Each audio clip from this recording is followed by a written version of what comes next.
નમસ્કાર દર્શક મિત્રો, @ગુજરાતમાં આપનું સ્વાગત છે। રાણાવાવ કુતિયાણા વિધાનસભા બેઠકના ધારાસભ્ય કાંદલભાઈ જાડેજા હંમેશા પ્રજા અને ખેડૂતોના હમદર્દ રહ્યા છે। ધરતીપુત્રોને જ્યારે પણ સિંચાઈના પાણીની જરૂરિયાત રહે છે ત્યારે કાંદલ જાડેજા સિંચાઈ માટે ભરવાની થતી રકમ જાતે ભરે છે।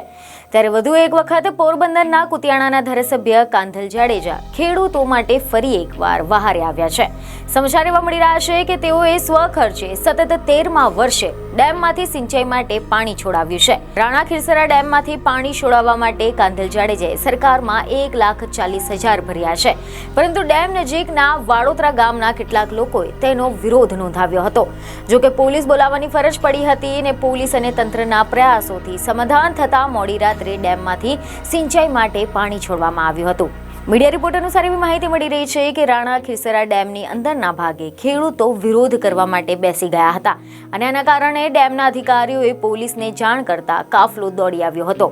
વિરોધ કરનારા લોકો સાથે મીટિંગ કર્યા બાદ સમજાવટથી આ મામલો ઠાળે પાડીને ડેમમાંથી પાણી છોડવામાં આવ્યું હતું, જેના કારણે 12થી વધુ ગામના ખેડૂતોને સિંચાઈની ચિંતા હળવી થઈ ગઈ છે। જોકે આના અગાઉ સરકારમાંથી 60 MCFT પાણી છોડવાની પણ મંજૂરી મળી હતી, પરંતુ વાડોદરા ગામના ખેડૂતોએ રજૂઆત કરી હતી કે ડેમનું પાણી છોડવાથી વાડોદરા ગામને નુકસાન થશે, પરંતુ અધિકારીઓને આગેવાનોની સમજાવટ બાદ વિરોધ કરનારા ખેડૂતોએ પાણી છોડવા માટે સહમતિ દર્શાવી હતી અને આમ ધારાસભ્ય કાંદલ જાડેજાની મદદ અને તંત્રના પ્રયાસોના કારણે સિંચાઈ માટે પાણી છોડતા ખેડૂતોએ ખુશી વ્યક્ત કરી છે।